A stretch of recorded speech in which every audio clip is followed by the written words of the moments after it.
Bonjour, chers visionneurs YouTube. Le balado que vous êtes sur le point d'écouter a été construit pour être une expérience audio seulement.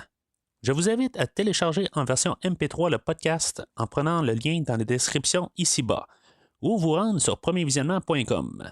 Le balado est aussi disponible sur tout distributeur de balado-diffusion. Bonne écoute!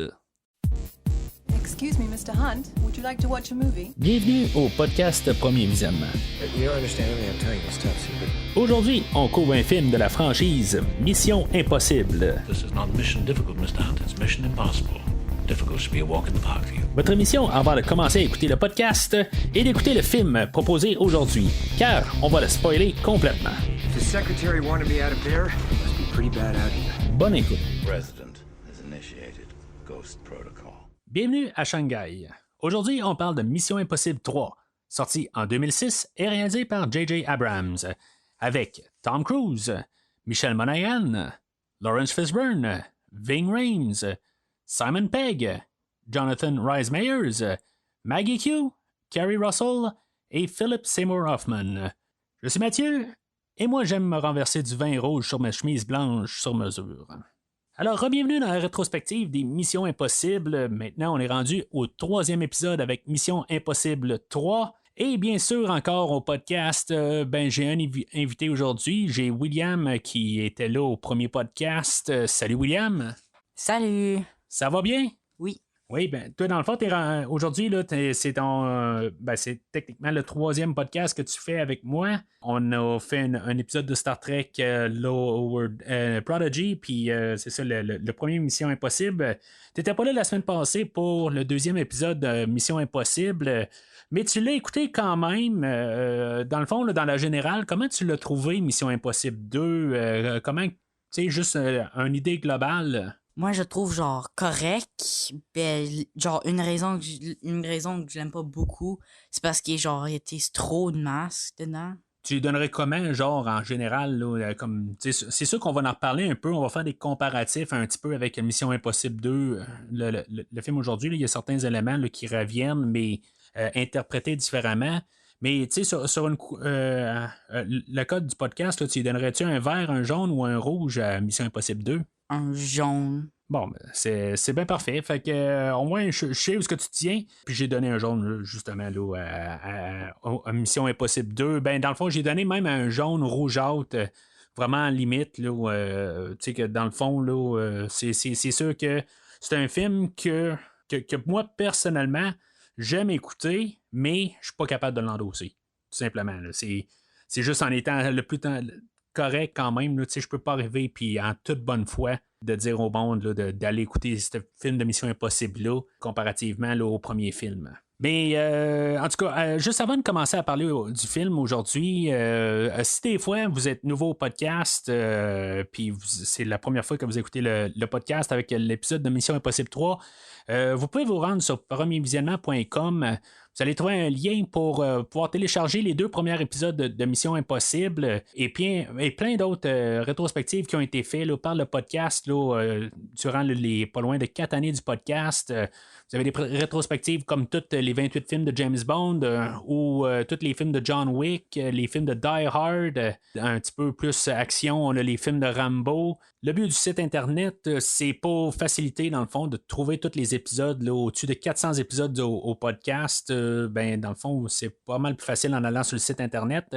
Puis en même temps, vous pouvez suivre le podcast sur les réseaux sociaux, Facebook et ou Twitter. Et commenter sur l'épisode d'aujourd'hui, voir vos pensées. Ça fait toujours un plaisir là, de lire vos commentaires. Alors, quand on a laissé Tom Cruise en 2000 avec le film de Mission Impossible 2, il a filmé plusieurs films. Là. Il a eu son divorce aussi avec Nicole Kidman. Il a eu sa relation avec Penelope Cruz, qui a, dans le fond, joué avec là, dans le film de Ciel de couleur vanille. T'as-tu vu ça, toi, ce film-là? Non. Non, Rapport minoritaire par Steven Spielberg. Non, j'ai pas vu. Ça, c'est, dans le fond, le film de rapport minoritaire, ça avait commencé avec la suite de Total Recall et finalement, ça a été tout retransformé là, pour être une autre nouvelle là, de Philip K. Dick. Puis, dans le fond, j'en ai parlé là, l'été passé au podcast, là, le film avec Arnold Schwarzenegger, Total Recall. Ensuite de ça, il a joué dans Le Dernier Samouraï que j'ai pas vu, donc je pense, William, tu n'as pas vu. Le film Collatéral avec Jamie Foxx, où ce que Tom Cruise faisait le rôle d'un méchant, quelque chose qui est quand même assez rare dans sa filmographie. Il y a le film War of the Worlds, La guerre des mondes. Fait qu'on est en 2006, on est la même année que Casino Royale, le premier film avec Daniel Craig, qui était un reboot. Dans le fond, la franchise de James Bond ont parti dans une direction différente. Mission Impossible a comme continué toujours comme un peu là, le Tom Cruise Show. Il continuait quand même qu'est-ce qu'il y avait comme débuté là, avec les 2 premiers films. Mais c'est ça, en 2006, oui, il y avait James Bond, mais aussi à partir de 2002, il y a quelque chose qui allait changer aussi beaucoup, là, le film là, des espions, dans le fond.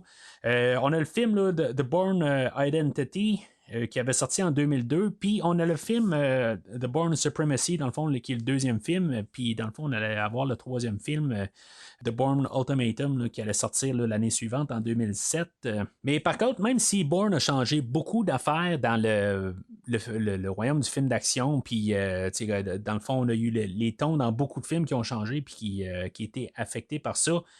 Mission Impossible, oui, peut-être qu'il y a... ça va avoir affecté quand même un petit peu dans le film aujourd'hui, où ce qu'on va revenir un petit peu peut-être plus terre à terre. C'est sûr qu'on continue quand même le moule de Mission Impossible 2, mais le fait de plus se servir, là, de revenir plus à le côté espion, plus tactique, puis tu sais, moins être sur les gadgets, ben c'est beaucoup une affaire là, que Bourne avait apporté, malgré que c'est comme pas un espion tout à fait là, dans ce film-là, mais c'est ça que ça allait apporter beaucoup là, dans le genre d'espionnage. Mais c'est ça, en tout cas, on parlera de ça un petit peu plus tard. Le réalisateur aujourd'hui, ben, on a J.J. Abrams, que bien sûr, dans la maison ici, on connaît comme le réalisateur du reboot de Star Trek en 2009, puis sa suite en, je pense, 2012, Star Trek Into Darkness. Bien sûr, ben, au podcast, j'ai déjà couvert 2 de ses films qu'il a réalisés, Star Wars The Force Awakens et le dernier, là, le Rise of Skywalker. Je pense pas que dans le fond que j'ai besoin de vraiment l'introduire, mais sauf qu'à cette époque-là, il y avait pas mal été le réalisateur, producteur là, de la série Lost que j'ai jamais écouté. William, toi, tu sais-tu c'est quoi la série Lost? Je sais pas c'est quoi. Dans le fond, je sais pas vraiment plus. Là. Je pense qu'ils c'est des rescapés sur une île, là, puis en bout de ligne. Là, ce que je sais, c'est que ça finit en queue de poisson. Vraiment, le monde déteste tout le temps la finale là, de cette série-là. Je veux dire, à chaque fois que j'entends parler de cette série-là, c'est toujours la fin, là, mais en tout cas. Mais c'est ça. Fait que dans le fond, là, ça va être pas mal le début là, de la collaboration entre Cruise et J.J. Abrams. Que dans le fond, là, ça va être pas mal une collaboration. Ça va être, je pense, le seul film que J.J. Abrams va réaliser là, dans la lignée de films là, de Mission Impossible. Sauf que Abrams va rester tout le temps là, en tant que producteur ou producteur exécutif. Là. En tout cas, à un certain niveau, là, il y a toujours un peu une partie de cette équipe-là là, qui vont suivre là, dorénavant là, pour tout le restant de la franchise.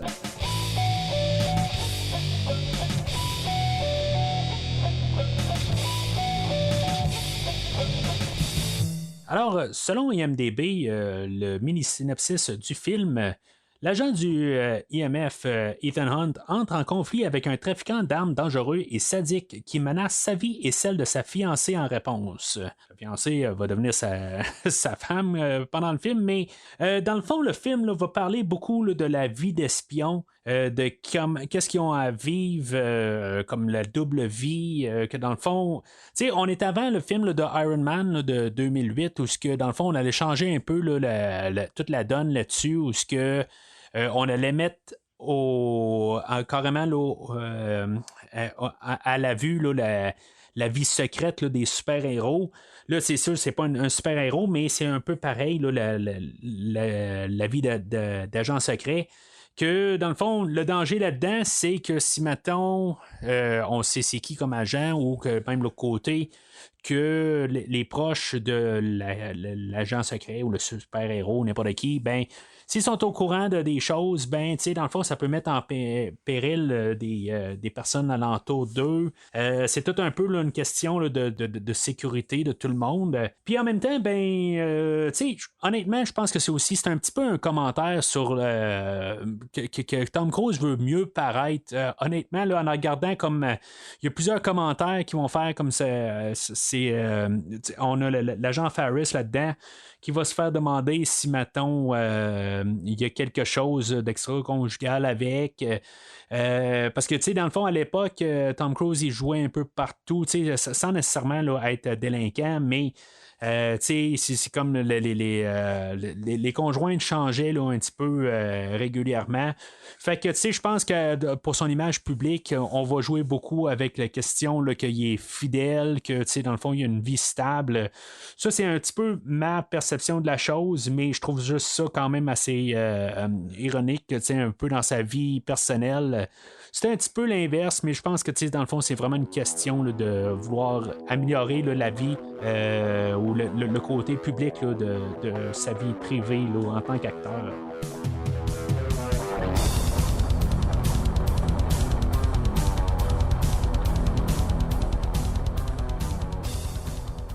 Alors, le film d'aujourd'hui, je suis même pas certain. Je dis depuis le début de la rétrospective que je les ai toutes vues au cinéma.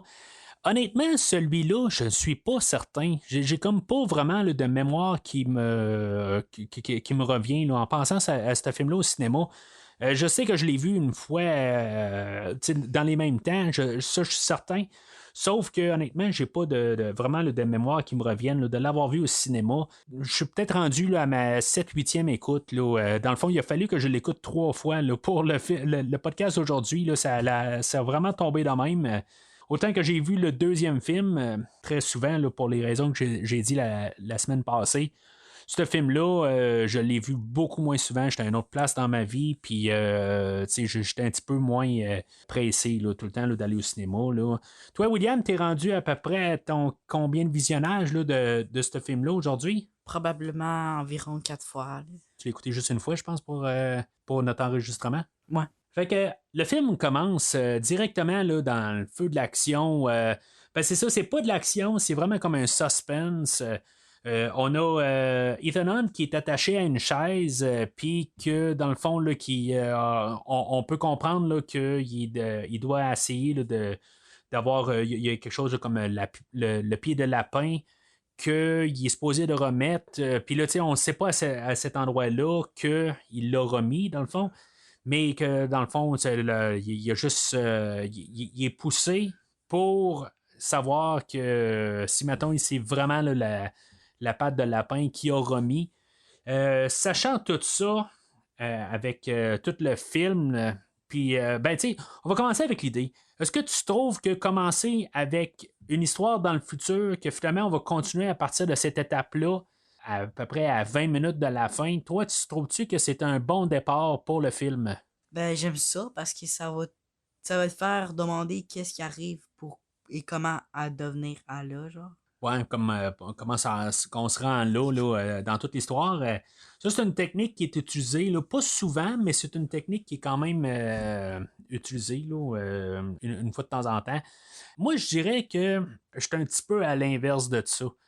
Parce que justement, je me dis, on va en arriver là à quelque part. Fait que peu importe qu'est-ce qui se passe pendant le film, on va arriver à ça. Tu sais, c'est comme toutes les victoires que Tom Cruise va faire pendant le film. Ben en bout de ligne, il va se ramasser, qu'il va être attaché à une chaise. Puis, tu sais, c'est ça à quelque part. Tu sais, c'est sûr que là, tu sais, on ne sait pas si maintenant il va avoir son équipe. Tu sais, puis, tu sais, on suppose qu'à quelque part, il va se ramasser tout seul contre le personnage là, de Davian. Davian, lui, qui est joué là, par Philip Seymour Hoffman, que lui venait de récolter un Oscar, je ne sais pas si c'était avant le tournage du film aujourd'hui, là, mais pour le film Capoté.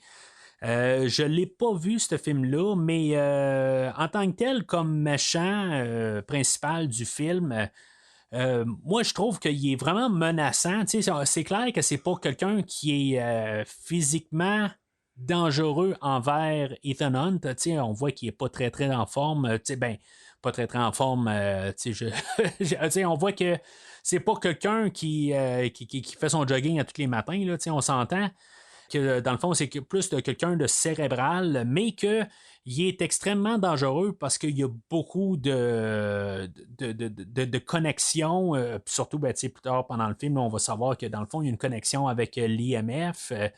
Mais en tant qu'acteur, je veux dire, on peut rien enlever là, à Philip Seymour Hoffman. Selon moi, parce qu'en même temps, c'est ça, c'est pas à cause de ça, là, mais il était voté là, genre un des meilleurs acteurs là, depuis les années 2000.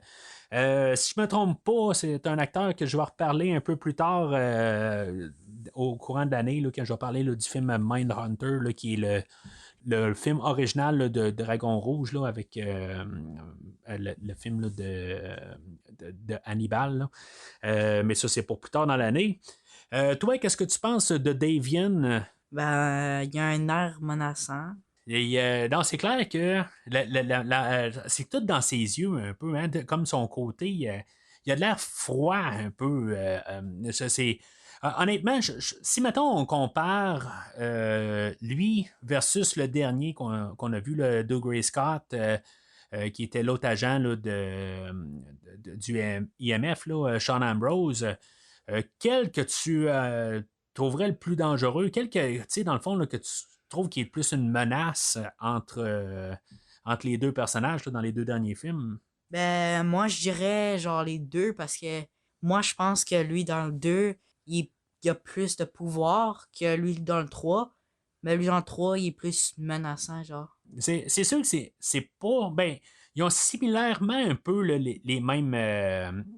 À différents degrés. Il y en a un qui c'est un ancien agent du IMF, puis l'autre, il y a quelqu'un au IMF qui peut y sortir de l'information. Fait que on va laisser ça, cette scène-là, juste comme introduction, puis on va revenir à ça quand ce sera le temps voulu, là, parce que, en tout cas, il y a des affaires qui sont étranges que tu reviens plus tard dans le film, puis que tu te demandes pourquoi que tu as tout ça qui se déroule, pourquoi qu'il va avoir gardé, sachant que, tu sais, dans le fond, Davian, il est au courant de toute la situation. Pourquoi qu'ils doivent quasiment avoir Julia encore vivante et tout ça. Mais tu sais, en tout cas, on va reparler de ça tantôt. Fait que là, on a ça termine là, comme il faut un compte à rebours et qu'il va compter là, jusqu'à 10 pour que Tom, dans le fond, ils disent que ça soit vraiment là, la patte de lapin. Puis ça finit avec le 10. Fait qu'on on sait que dans le fond, techniquement, sa femme va mourir plus tard dans le film. Puis là,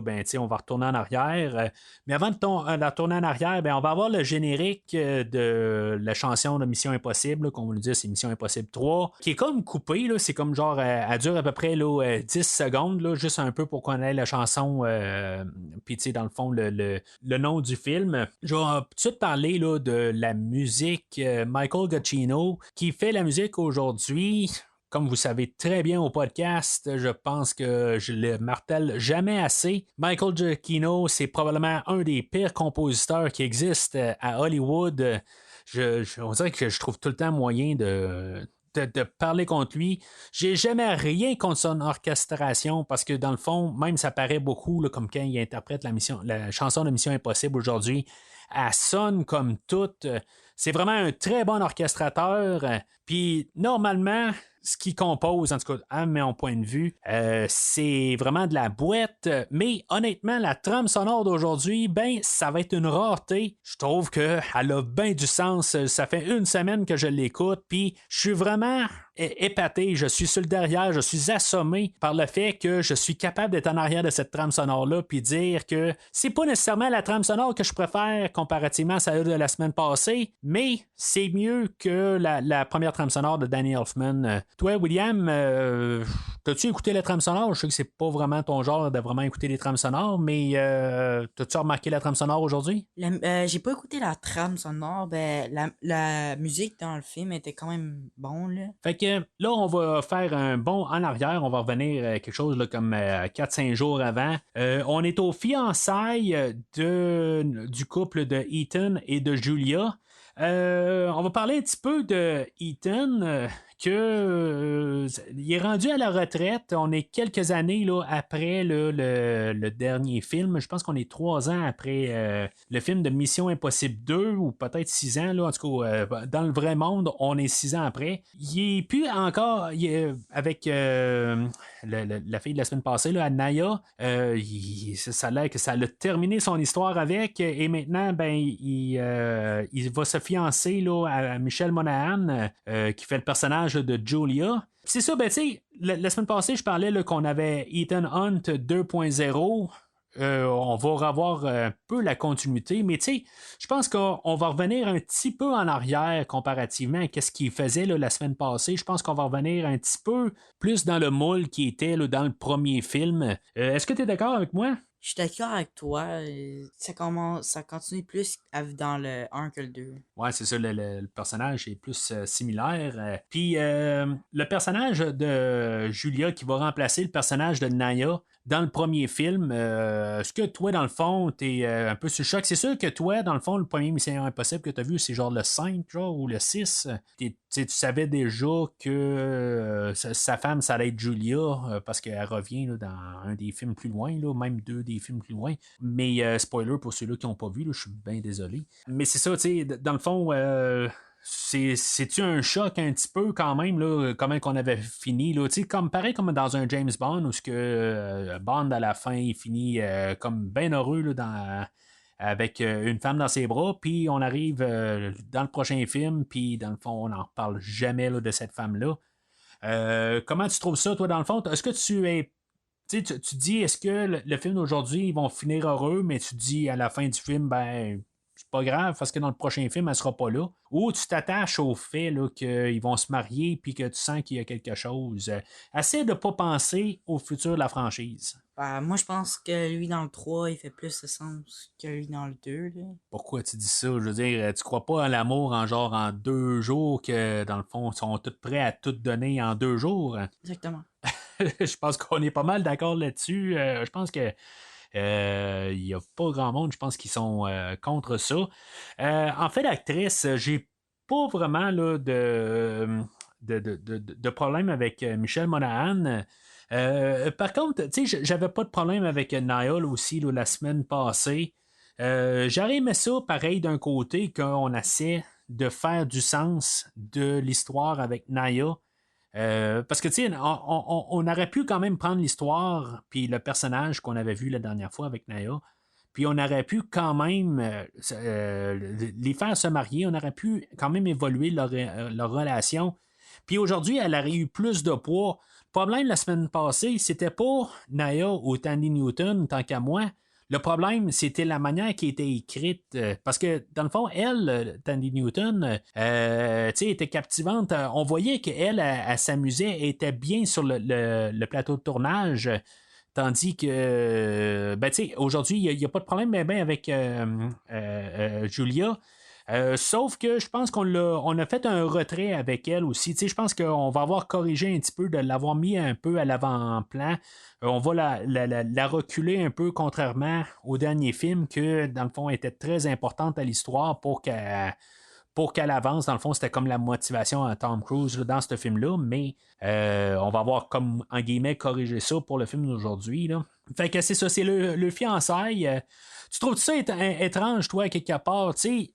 On voit Julia en train de parler à ses amis là, ou à sa sœur, je sais pas trop, il y a un peu de famille là-dedans. Tom Cruise, il se retourne, puis il la regarde, puis dans le fond, il est comme en train d'espionner leur conversation.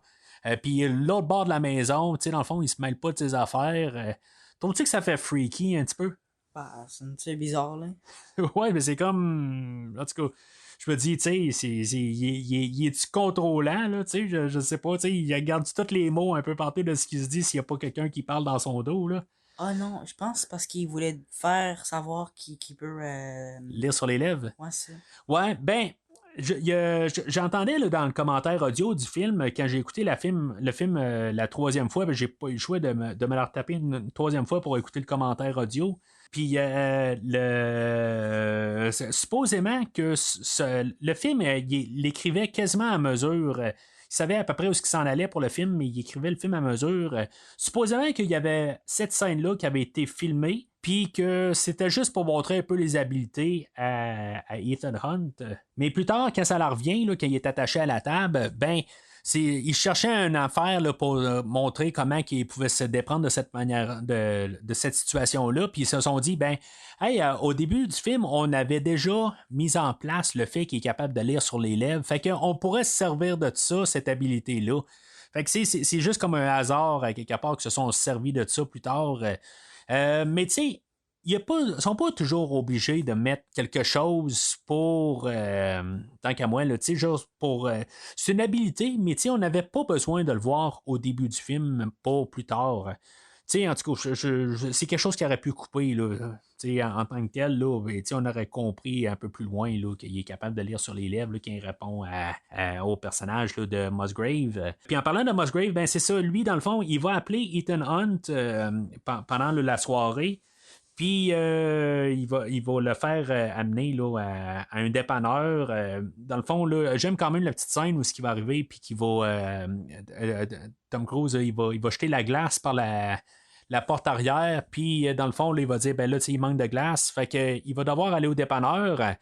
Puis aller acheter de la glace, puis là, c'est là qu'il va avoir sa mission. Musgrave va y laisser là, une caméra photo où ce qu'il va avoir sa mission dedans. Puis, dans le fond, sa mission, ça va être d'aller rescaper là, une agente de l'IMF que lui, il a formée. Puis, c'est ça, tu sais, le personnage là, de Musgrave qui est incarné là, par Billy Crudup, est-ce que tu l'as reconnu, l'acteur? Non. Ouais, ben, c'est sûr que c'est ambigu un peu, c'est un petit rôle, là, mais on a écouté là, le film là, de Justice League là, de Zack Snyder dernièrement. C'est lui qui fait le père du Flash. Bah, j'ai pas vraiment pensé. Ouais, ben, c'est pas plus grave. Quand on va réécouter le film de Flash là, cet été, il va avoir été recasté. Ça va être un autre acteur qui va faire le personnage. Mais c'est ça, dans le fond, Billy Crudup, il joue là, dans plusieurs films, là, mais je pense que j'avais parlé de lui là, l'année passée là, quand j'ai couvert Alien Covenant. En tant que tel, tout ce qu'il fait, là, mettons là, qu'on va sur toute l'histoire qu'il va faire pendant le film, là, il est en train de contracter, d'engager Tom Cruise pour aller chercher l'agent Faris. L'agent Faris, dans le fond, elle va lui donner de l'information pour dire que s'il y a de l'information qui sort de l'IMF, c'est le personnage là, de Brussels qui va être joué par Lawrence Fishburne. C'est lui, dans le fond, qui va être la taupe. Fait que lui, Musgrave, il va couvrir ses arrières. Puis, dans le fond, lui, il veut qu'on sache que elle enquêtait là, sur une affaire là, d'histoire là, avec la patte de lapin pour qu'en bout de ligne que Tom Cruise et son équipe aillent retrouver là, la patte de lapin, puis que finalement, ben, d'une manière, ils réussissent à la ramener à Musgrave ou au personnage là, de Davian, puis que finalement, ben, ils vont utiliser cette arme. On va savoir un peu là, que c'est une genre d'arme chimique quelque part. Là, c'est peut-être la chimère encore qui revient. On ne sait pas, on ne va jamais expliquer là, c'est quoi là, la patte de lapin. T'as-tu vraiment un problème avec qu'on ne sache pas c'est quoi? À quelque part, ils nous l'ont dit c'est quoi. Dans le fond, c'est un arme dévastateur, là, c'est un arme biologique, quelque chose de même. Là. Ils mettent ça vraiment en crise out. Là, ça vient vraiment juste un mégaphone, quelque chose pour faire avancer l'histoire, mais c'est pas important qu'on sache c'est quoi. Là. C'est vraiment là, de l'écriture 101 du cinéma, mais ça n'a pas de but. Toi, ça te dérange-tu de vraiment pas le savoir à la toute fin? Bah, ça me dérange pas vraiment. Fait qu'on va être introduit là, à la nouvelle équipe là, de Mission Impossible de l'IMF. On a Zen qui est joué par Maggie Q, que l'année suivante, là, elle va jouer là, dans le film là, de Die Hard 4, que me semble que quand je l'ai couvert là, en fin d'année l'année passée, là, j'avais été quand même assez impressionné là, par ce personnage-là. Mais aujourd'hui, honnêtement, elle m'impressionnera pas. Ça a l'air qu'en plus qu'elle a été entraînée là, par le grand Jackie Chan. Puis, tu sais, ça ne sera pas vraiment beaucoup démontré. Tu sais, dans le fond, c'est une actrice qui est capable de faire de l'action. On l'a vu là, dans le film de Die Hard, mais ça va venir à l'année suivante. je dis pas ça méchamment là, que c'est le Tom Cruise show, parce qu'en bout de ligne, ça peut être le James Bond show, ça peut être le show de n'importe qui, mais en tant que tel, on met juste en valeur pas mal là, le personnage là, de Tom Cruise tout le temps. Puis il y a aussi le personnage là, de Declan qui est joué là, par Jonathan Rhys Meyers. Que aussi, moi je m'attends tout le temps avec dans le film là, qui va se retourner de bord ou quelque chose de même, là, mais c'est un personnage, là, il venait de jouer Elvis dans une télésérie là, à l'époque. Puis dans le fond, là, je pense que c'est pour ça qu'on l'a pris. Là, en tout cas, il parle de ça là, dans le commentaire audio. Toi, les deux personnages là, de Zen et Declan, que dans le fond, sont pas vraiment là, en avant-plan beaucoup, là, mais pour l'équipe, là, même il va y avoir Luther encore qui va revenir là, pour la troisième fois, là, Ving Rhames. Comment tu aimes l'équipe aujourd'hui? Ben, l'équipe était ordinaire. Elle est ordinaire. L'aimes-tu mieux que la dernière équipe? Où est-ce qu'on avait juste Billy Baird, puis Luther, puis bien sûr Naya? Je pense qu'il meurt toujours. L'équipe aujourd'hui? Ouais. Ouais, ben, ça c'est clair. Ça, c'est quelque chose que, en tout cas, moi, personnellement, là, je trouve que l'équipe aujourd'hui, même si ça reste le Tom Cruise Show, je trouve qu'on a vraiment un travail d'équipe. Tu sais, dans le fond, là, ils s'en vont. Ben, plus tard, il va y avoir quand ils vont se rendre à Rome, là, on va voir tous les personnages, là, ils ont toute une fonction. Là, quand ils vont aller rescaper là, Ferris, on va voir Luther qui va installer un genre de canon là, qui va faire des sons de Robocop. Je sais pas si vous avez remarqué, mais c'est vraiment les mêmes sons que dans Robocop. Je sais pas si il y a quelqu'un qui a travaillé avec sur le film de Robocop là, en 1987, si je me trompe pas. Puis dans le film aussi là, de Robocop, plus tard vers la fin du film, là, quand Tom Cruise s'apprête à sauter de la bâtisse, il y a une bâtisse qui semble être marquée aussi OCP. Comme dans Robocop, je sais pas s'il y a vraiment là, comme un clin d'œil. J'ai essayé de trouver des choses qui avaient les liens entre les deux films, là, mais je trouve rien. Là, à part le fait, il y a du monde qui se sont rendus compte pour les sons, mais le OCP à la fin, il y a peut-être quelque chose là, que j'ai pas remarqué, là, que c'est pas exactement l'OCP, là, mais en tout cas, moi je trouvais que ça ressemblait beaucoup à l'OCP. Peu importe, fait que. Dans le fond, là, on va avoir l'infiltration où ils vont trouver là, l'agent Ferris joué là, par Kerry Russell. Je pense qu'on a pu rire de moi un petit peu là, à la maison ici. Quand je regarde Kerry Russell, je me dis ah ben oui, elle ressemble beaucoup à Kurt Russell, son père. Puis dans le fond, j'étais complètement dans le champ. Puis tu sais, même j'ai checké, là, elle a aucun lien de parenté avec Kurt Russell là, et Golden Run. Là, ça a comme pas rapport du tout. Là, mais tu sais, dans le fond, que tu veux croire à quelque chose, tu peux voir, là, mais en tout cas, même après ça, j'étais là comme, mais pourtant, il ressemble quand même, mais dans le fond, il n'y a aucun lien. Là. Fait que, dans le fond, c'est ça, tu sais, on a toute une mise en scène, là, où ils vont la trouver, puis elle, dans le fond, c'est ça, c'est une... c'était un élève là, de Tom Cruise, pour ça qu'il est comme... il sent... dans le fond, il trouve cette mission-là importante, au moins d'aller la secourir. Puis, tu sais, on essaie de dire plus tard, là, l'auteur va même poser la question à Tom Cruise, là, est-ce qu'il s'est passé quelque chose entre les deux personnages?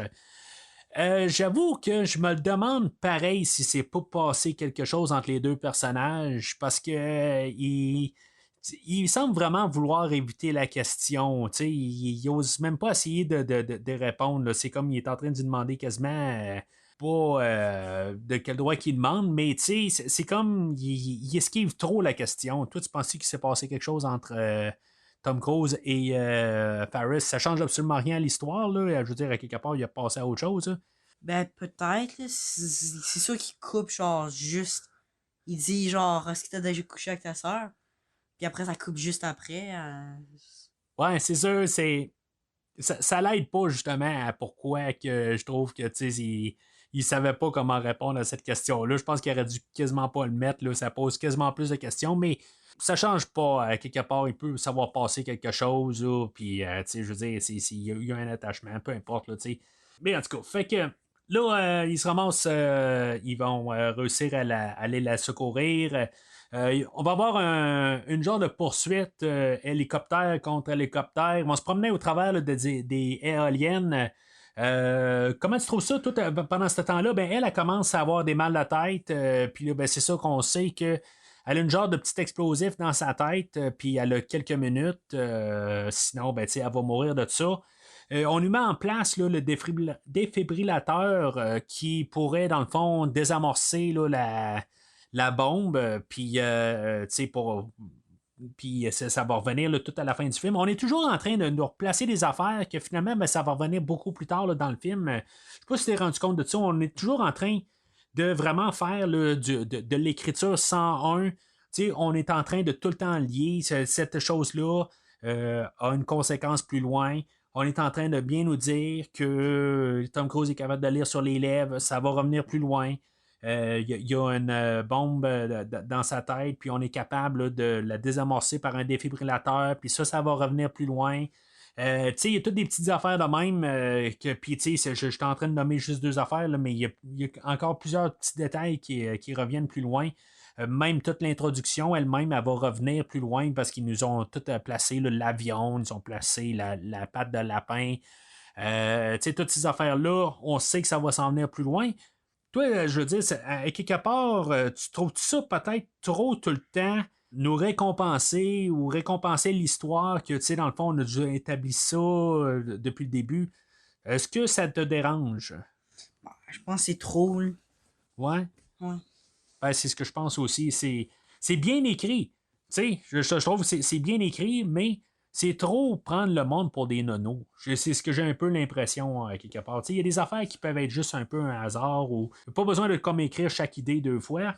Puis l'hélicoptère contre l'hélicoptère au travers des éoliennes, je sais que dans le fond, on a eu ton écoute, dans le fond, on l'a fait ensemble. Puis, t'avais l'air à pas aimer ça que, dans le fond, il s'était stationné son hélicoptère à côté des éoliennes, pensant qu'il allait peut-être, il était trop proche, là. Parce que c'est comme ça, l'autre gars est mort, là. Ben, justement, ils nous ont mis en place qu'il y avait des éoliennes, puis, dans le fond, naturellement, il faut qu'il y ait un hélicoptère qui accroche l'éolienne, Ils l'ont mis en place avant, fait que, ça rapporte plus loin. C'est peut-être un peu trop. C'est justement que tu apportes l'idée que là, je me rends compte aussi que justement, on a mis ça en place. Mais la poursuite en tant que telle, t'es-tu en suspense un peu? Tu trouves ça bien fait? T'es-tu en adrénaline en voyant toutes les qui arrivent avec l'infiltration qu'ils font? Je trouve que c'est rapide un peu l'infiltration. C'est vraiment bien coupé le plus rapidement possible parce que il va quand même avoir 3 infiltrations pendant tout le film, quand on regarde ça. On va chercher le Faris. Ils vont rentrer à Rome. Puis après ça, ils vont aller chercher la patte de lapin. Ça fait 3 infiltrations pendant le film. Puis, mais c'est ça, c'est quand même assez rapide. Là. C'est pas, on prend pas le gros plan complexe. On voit quand même toute l'équipe en train de faire quelque chose. Luther, c'est le transporteur. Zen est là aussi pour seconder Ethan. Je sais pas exactement qu'est-ce qu'elle fait là-dedans. Là, elle pose des dynamites un peu partout. Declan, lui, c'est le pilote de l'hélicoptère. Toi, comment tu as toute cette séquence-là? Je l'ai aimé, mais j'ai trouvé un petit peu court. OK. C'est comme un peu une séquence d'introduction. Je pense qu'ils veulent pas mettre la grosse séquence au départ en début de film, là. Effectivement, c'était un peu court, c'était rapide un peu là, pour essayer de passer là, toutes les idées. Puis finalement, la bombe qui explose, comment t'as aimé l'œil de Kerry Russell? Comment t'as aimé ça? C'était vraiment beau. Oui, c'était vraiment beau. C'est troublant un petit peu. Hein? En tout cas, moi, j'ai trouvé ça un petit peu troublant là, avec l'œil qui part dans chaque d'une direction, puis l'autre œil qui est dans une autre direction. Là. Son œil, il devient la couleur de son skin. De sa peau, ouais, c'était assez. En tout cas, c'est vraiment troublant, là. Mais en tout cas, on nous a mis ça en place, là. Puis je pense que c'est ça. C'était fait un petit peu là, pour nous déranger. Fait qu'après tout ça, dans le fond, Ethan retourne à la maison, puis c'est tout calme. Dans le fond, c'est ça, là, le bout que je veux dire, dans la vie de famille. Puis, il revient chez lui. Puis, dans le fond, Julia, elle se rend compte de quelque chose. Dans le fond, on dirait qu'elle se rend. Là, peut-être pas qu'elle saute aux conclusions là, qu'il y a une affaire ou. Mais il y a quelque chose que elle sent que Tom Cruise, il cache quelque chose. Puis éventuellement, ben, il va lui demander de lui faire confiance, de vraiment juste sur sa parole. Puis éventuellement, ben, il va même lui demander de la marier, là, comme pour pouvoir mettre l'emphase là, qu'il l'aime, mais il va pas jamais répondre là, pour dire qu'il fait partie. Ben, à la toute fin du film, oui, là, mais à ce moment-là du film, là, il va pas dire qu'est-ce qu'il vit dans le fond. Tu sais, en bout de ligne, s'il choisit de vivre avec elle, puis je me rappelle pas exactement ce qui se passe dans le 4e film, comment qu'il attache l'histoire, là, je me rappelle pas, là, mais en tout cas, on parlera de ça la semaine prochaine. Mais, dans le fond, là, elle sent qu'il y a quelque chose. Puis, c'est ça. Dans le fond, pour être sûr qu'il fasse confiance, ben, il va décider qu'il va la demander en mariage directement, puis ils vont se marier à l'hôpital. Je me dis tout le temps, il se marie à l'hôpital, il y a peut-être quelqu'un qui est en train de mourir à côté. Dans le fond, ça serait quasiment drôle là, qu'il y ait tout d'un coup code bleu demandé là, à la salle 405, quelque chose de même. Là. En tout cas, je trouve juste ça bizarre, un drôle d'endroit. Puis dans le fond, après ça, ben, il se cache dans un des locales, là, puis finalement, ben, ils ont comme leur lune de miel. Là. Je trouve juste ça quand même un peu drôle comme situation. Là. Je comprends pour les besoins du film là, qui font ça, là, mais toi, dans le fond, là, avec tout ça, William, qu'est-ce que tu en penses de ça? Toi, le mariage, puis tout ça, avec qui font ça à l'hôpital directement. Dans le fond, c'est vraiment pour lier un lien de confiance. Penses-tu qu'il aurait dû y dire que c'est un agent, là, que c'est un espion, quelque chose en même, qui essaie d'expliquer ça? Tu penses-tu qu'il est mieux quand même là, de garder ça pour lui-même? Ben, moi, je pense qu'il aurait vraiment à dire dit toujours. Qu'il devrait y dire? Ouais. Ouais, ben, c'est comme dans les deux bords pareil, hein. Il va y dire, mais en même temps, ben, elle va tout le temps s'inquiéter quand il sort de la maison, tu sais. Elle va se dire, c'est la dernière fois que je le vois, tout ça. Mais, l'autre côté, il aurait pu être honnête avec elle depuis le début. Je suis d'accord avec toi. Peut-être pour ça que en tout cas, en ayant plus tard dans la franchise, ben, c'est ça, ils vont continuer sur cette histoire-là. Puis, c'est pas une vie à quelque part. Là. Mais, c'est ça, ils ont voulu établir qu'il était à la retraite aussi. Alors, après avoir secouru sans succès, mettons, là, l'agent Ferris, notre équipe va retourner là, au quartier là, de l'IMF. C'est là qu'on va avoir l'introduction de M. Brussels, ou le commandeur Brussels, qui va succéder à Swanbeck de la semaine passée, puis à Kittredge. Il n'y a peut-être pas nécessairement la même fonction. Là, honnêtement, je vois juste ça comme les commandeurs tout le temps. Dans le fond, le personnage là, de M. Brussels, joué par Lawrence Fishburne, toi, as-tu déjà acheté le fait que plus tard, là, on va arriver, puis il va dire que c'est lui qui est en arrière de tout ça. Dans le fond, plus tard, là, je parle pas nécessairement de là, mais juste pour tasser ça du chemin, tu penses-tu que c'était lui qui était la tête là, des méchants, guillemets, là? Genre, au début, je pensais, oui, que c'était vrai, là, que c'était lui le méchant. Mais un petit peu, je pensais que c'était. J'ai oublié son nom. Musgrave? Ouais.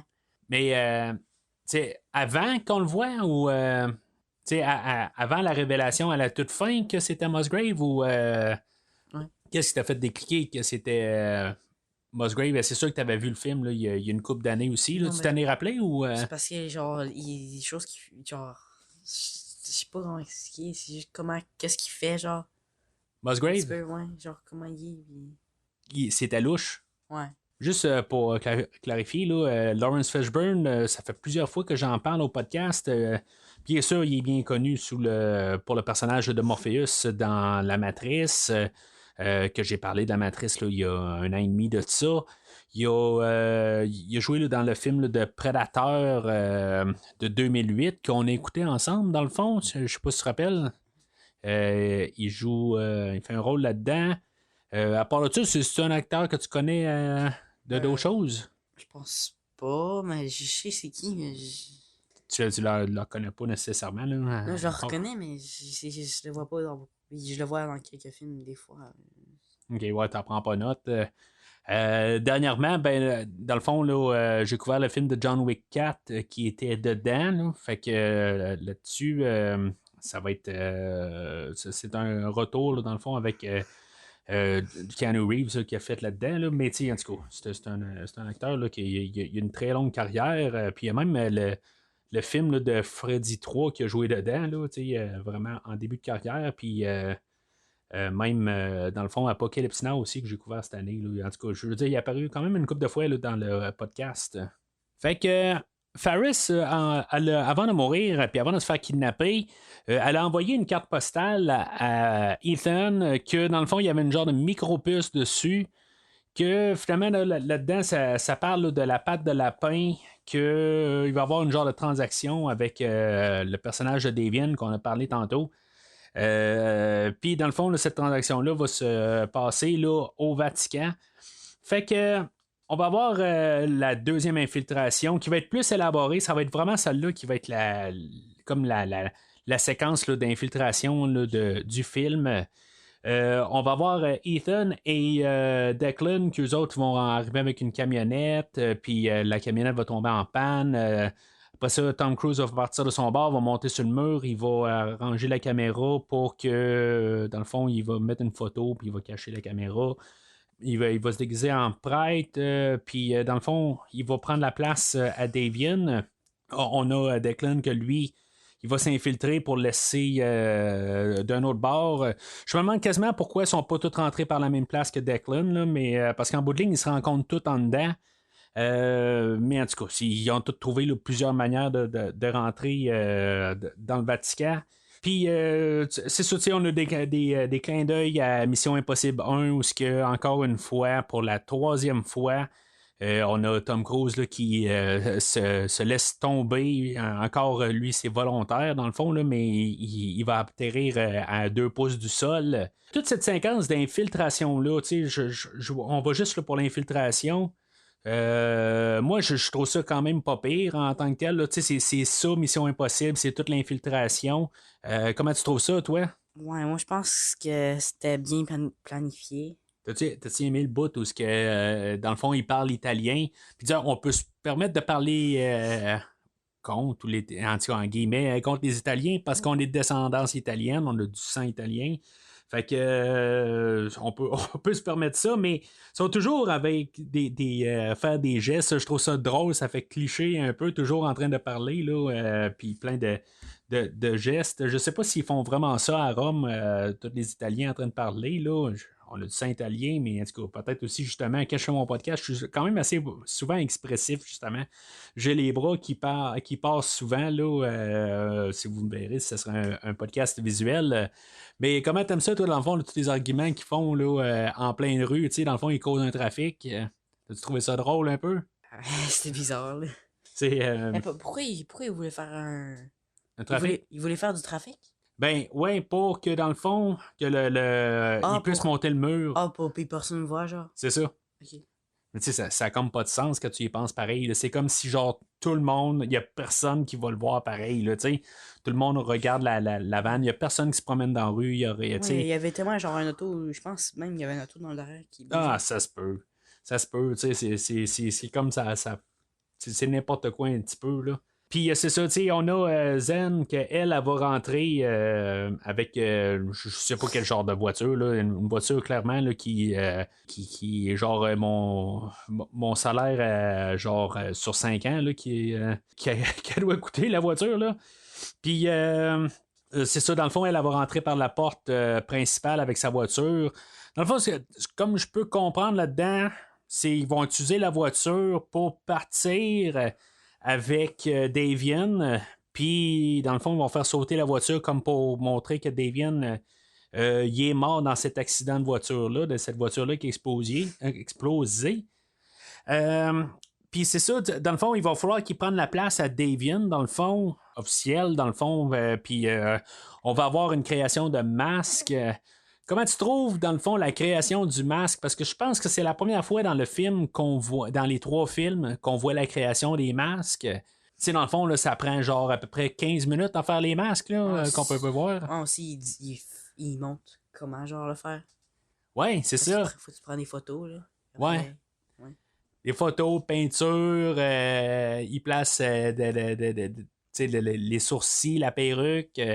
Ça prend genre quelque chose comme 15 minutes à faire, là, puis tout le monter. Tu sais, quand tu repenses à Mission Impossible 2, puis que tu vois qu'ils sortent les masques là, d'un peu partout, là, surtout vers la fin, là, la dernière fois qu'ils s'en sert, tu te dis comment. Ben, il est peut-être arrivé sur l'île déjà avec le masque de Hugh Stam, je pense qu'il s'appelle. Peut-être c'est ça, mais sauf que, tu sais, dans le deuxième film, ils ont de l'air à tellement juste sortir ça de leur poche n'importe quand, là, les masques, que ça fait quand même assez bizarre à penser à ça. C'est sûr que le deuxième film, c'est un autre film, tu sais, c'est comme séparé. Mais, tu sais, quand on voit quand même les scènes avec Philip Seymour Hoffman qui devient Ethan Hunt, t'embarques-tu, toi? Tu sais, je veux dire, es-tu capable de voir Ethan Hunt dans sa prestation? Oh, ben. Tu sais, comme quand il est dans la toilette, quand il est en train de se promener là, dans les tuyaux, tu sais, dans les conduits d'aération, tout ça. Ben non, comment il bouge, ça ressemble pas vraiment comme lui, là. Ouais, ben, c'est sûr que c'est pas le même acteur, mais il a quand même essayé d'étudier Tom Cruise pour essayer de bouger comme lui, là. C'est sûr que c'est pas le même acteur. C'est sûr que, tu sais, il peut pas faire exactement. Moi, je l'ai acheté, par contre, là, qu'est-ce que Hoffman il fait pour imiter Tom Cruise. Ça a l'air que quand même, tu sais, je parlais tantôt là, qu'il était pas. Il avait, dans le fond, c'est parce qu'il est un petit peu dodu, là, on ne le cachera pas là, en tant que tel. Là, c'est pas méchant là, en bout de ligne. Il y a juste un petit peu plus rembourré que Tom Cruise, dans le fond. Là. Il n'est pas gros, là, on s'entend, mais il n'a pas la même shape que Tom Cruise. Mais, c'était quand même. En tout cas, dans le commentaire audio, là, ils défendent Philip Seymour Hoffman en disant qu'il faisait de la lutte, genre pendant qu'il était au secondaire. Puis, dans le fond, il était un gars qui était quand même en forme, là, puis, dans le fond, qui était un petit peu agile. Mais c'est sûr que c'est dur à vendre là, parce qu'ils n'ont pas vraiment là, la même carrure. Fait que c'est ça. Dans le fond, ils vont se sauver de là. Dans le fond, là, pour les personnes là, qui devaient avoir la transaction avec pour avoir les plans pour se rendre à la patte de lapin. Je suis pas trop sûr de ça, dans le fond. C'est parce qu'il y a une valise. Toi, tu comprends-tu un petit peu là-dedans? C'est la valise, dans le fond, qu'il faut qu'il ramasse. Puis qu'il y a comme les plans pour savoir où est-ce que la patte de lapin allait. C'est-tu sûr que j'ai bien compris? Je pense. Parce qu'en bout de ligne, ils l'ont pas plus, la patte de lapin. Là. Puis c'est la valise qui semble avoir, là, quand on a toute l'attaque là, sur le pont, ben en tout cas, ça a l'air être la valise qui est assez importante. Fait que là, on est rendu à l'interrogation là, dans l'avion. Puis bien sûr, Philip Seymour Hoffman, lui, ou Davian, il est dans le fond, il est juste fixé là, à essayer là, de savoir le nom à Ethan, puis pour, dans le fond, là, l'attaquer personnellement, parce qu'il sait, dans le fond, qu'il va sortir de là à cause de Musgrave. Mais tu sais, à quelque part, tu sais, quand tu recules un peu tout le film, puis tu regardes qu'en bout de ligne, ça faisait comme partie du plan. Il y avait comme pas le choix de réussir à kidnapper Davian pour pouvoir aller chercher là, la patte de lapin pour qu'il soit placé sur cette piste-là d'aller chercher la patte de lapin. Ou sinon, ben, tu sais, je me dis, pourquoi qu'on a toute la mise en scène de ça, qu'en bout de ligne, même si Davian se ramasse, il est arrêté, on va réussir à faire sortir Musgrave va probablement trouver une manière de faire sortir Davian de prison ou peu importe. Puis je suis même pas sûr qu'ils ont vraiment des choses pour le faire rentrer en prison. Tu sais, même s'il est déclaré mort ou tout, ils ont-tu des choses concrètes pour pouvoir incriminer Davian? Tu sais, dans le fond, c'est un gars qui est invisible, mais pourtant qui est capable de se promener en public. Tu sais, c'est comme ils ont tué parce qu'ils nous mettent déjà là, Brussels, qui arrive que, tu sais, il est invisible. Ils sont pas capables de le trouver.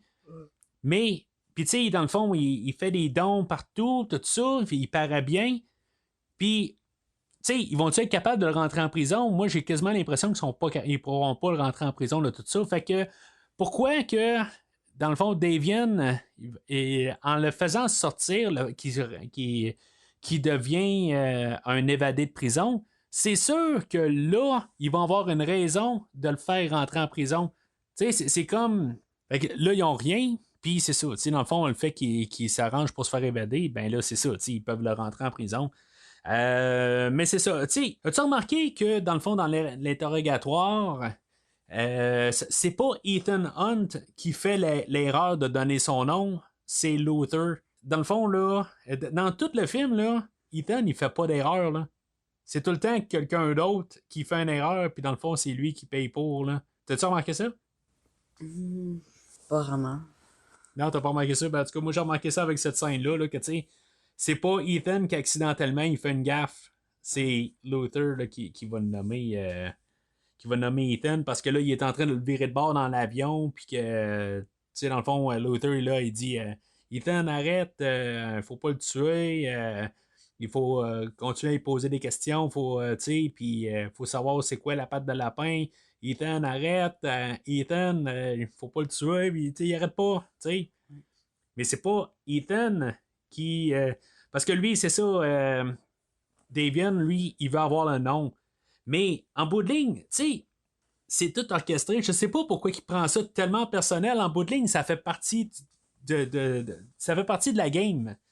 Davian de se faire pogner, là, tu sais, en bout de ligne, c'est ça que c'est tout l'effet domino qui fait que Ethan Hunt va aller chercher là, la patte de lapin plus loin. Là. En tout cas, fait que dans le fond, ils vont se ramasser là, sur un pont. Mais c'est ça, dans le fond, ils vont se faire attaquer. Là, il va y avoir c'est des jets qui sont là ou c'est des hélicoptères des hélicoptères. On a là-dedans, on a une couple là, de choses là, que Tom Cruise va faire là, comme cascade. Il va sauter par-dessus un trou. Il va avoir une explosion, puis il va voler sur une voiture. Là. En tout cas, d'après ce que je pouvais comprendre, là, il y a quand même des pads à l'intérieur, là, mais il est quand même projeté à une voiture. Là. Je ne sais pas exactement comment ça a été fait. Là. Je pense pas qu'il y ait eu vraiment l'explosion. Ça doit être deux plans qui ont été collés ensemble, puis il doit juste être garoché à part là, avec un genre de ventilateur ou je sais pas trop quoi. Là. Mais ça montre encore que Tom Cruise il fait ses cascades, mais comme dans le dernier film.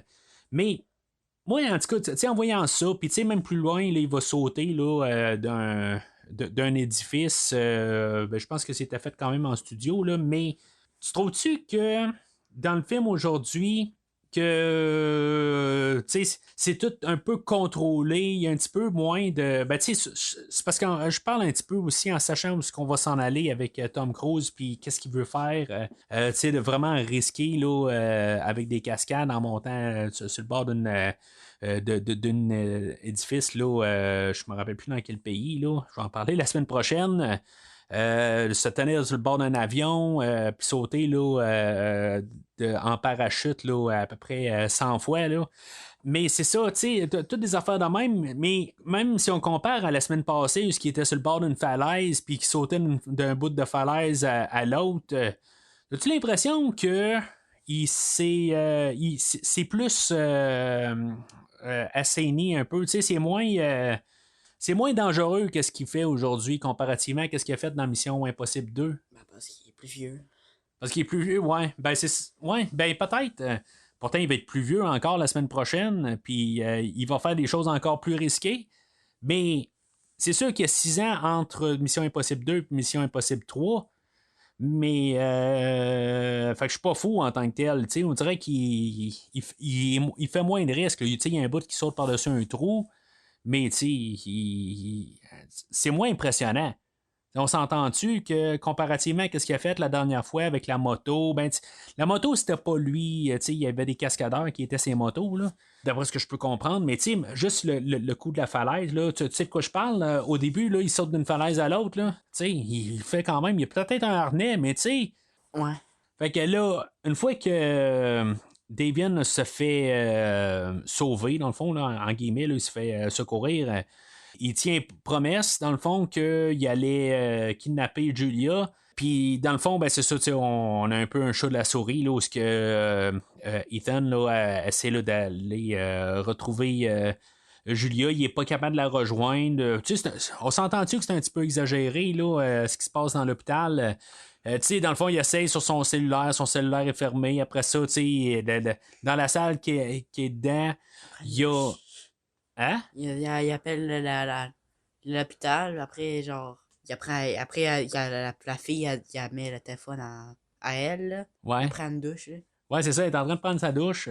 Ça a l'air d'être genre. On dirait que c'est genre la salle des employés, mais il y a genre. Les douches qui sont là, en tout cas, c'est quand même assez étrange. Là. Les douches sont directement là, à vue là, de la salle des employés. On dirait que c'est ça, là, en tout cas, c'est étrange comme salle, je trouve.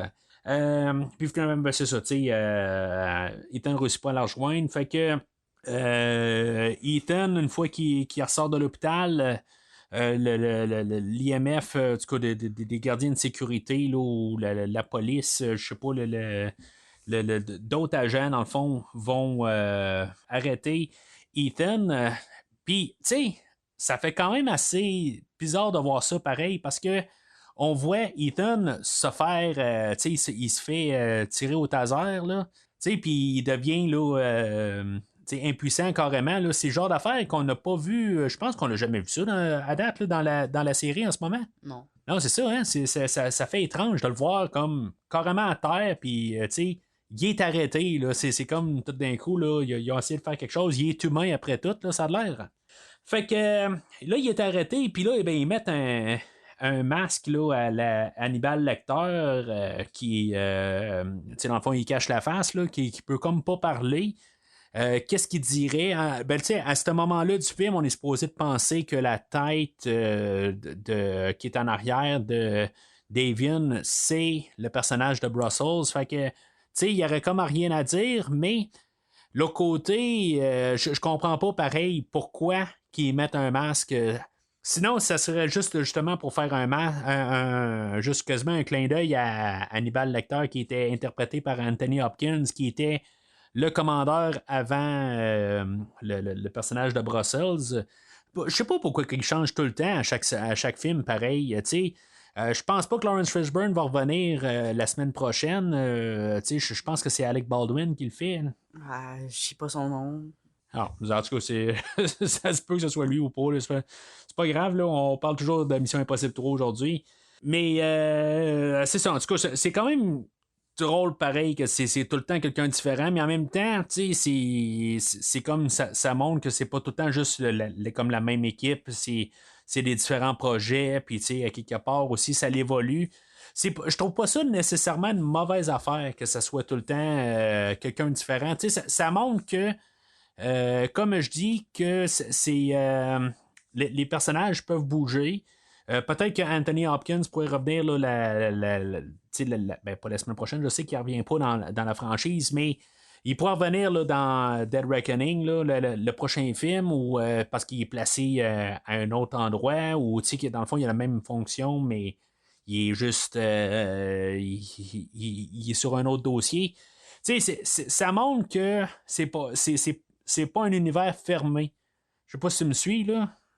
Ils peuvent arriver puis avoir un autre des personnages là, ben, que ça montre que c'est pas tout le temps le même noyau là, qui font tout le temps affaire. Comme que Tom Cruise, il fait tout le temps affaire. Il se fait donner une équipe, puis comme par hasard, il y a tout le temps Luther qui est là. C'est comme. Ça a comme des fois quasiment pas de sens. C'est là, pas mais par exprès, genre. Ben. Par Luther, c'est genre Luther qui veut travailler avec eux, puis il fait pas exprès. Il me semble. Ah, peut-être. Peut-être. En tout cas, à date, là, il y a tout le temps ben, à part dans le premier film, là, qu'il va. Le premier, c'était vraiment juste par rapport. Ouais, c'est ça, il l'a trouvé de même, là, mais c'est ça, tu sais, comme dans le deuxième, il dit, ben, on t'a assigné ton équipe.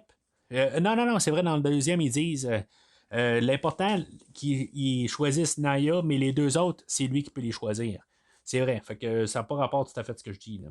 Fait que c'est ça, tu sais, dans le fond, là, il est, comme on a parlé un peu plus tôt, là, dans le fond, Ethan va lire sur les lèvres de Musgrave, puis Musgrave va donner là, des choses. Dans le fond, il va donner un genre là, de porte-clés, en tout cas, un genre de couteau, là, ben, c'est pas un couteau, là, mais un. Je pense que c'est un multi-tool. Ouais, c'est ça, je sais pas comment on dit ça, là, un multi-tool, là, comme tu dis, là, c'est une affaire avec plusieurs fonctions dedans, là, il y a genre des tournevis, toutes sortes d'affaires dedans, là. Fait qu'il va réussir à se sauver, mais, tu sais, encore une fois, on parlait, là, un peu plus tôt, que il y a des... il y a des affaires qui sont comme mises en place ou des affaires qui reviennent tout le temps.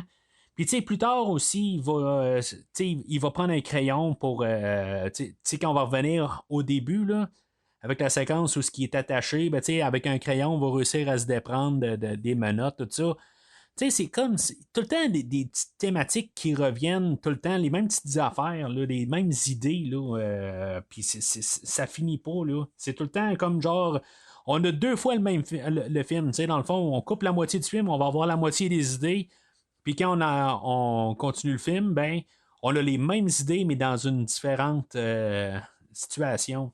Fait qu'il va se sauver de là, puis, tu sais, je me rappelle pas à 100% de mon visionnement initial, là, quand je l'ai vu en 2006-2007, comme je dis, je me rappelle pas si je l'ai vu au cinéma, mais, tu sais, moi, ben, pour Brussels, j'en ai pas parlé tantôt.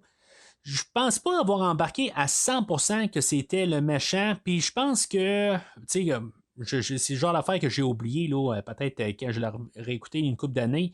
C'est plus ça que je me rappelle que en bout de ligne, c'est quand il arrive là, puis Ethan Hunt se sauve, puis il va Ethan Hunt va réussir à ramasser une radio, puis il va la mettre devant le lecteur CD, puis il joue We Are Family.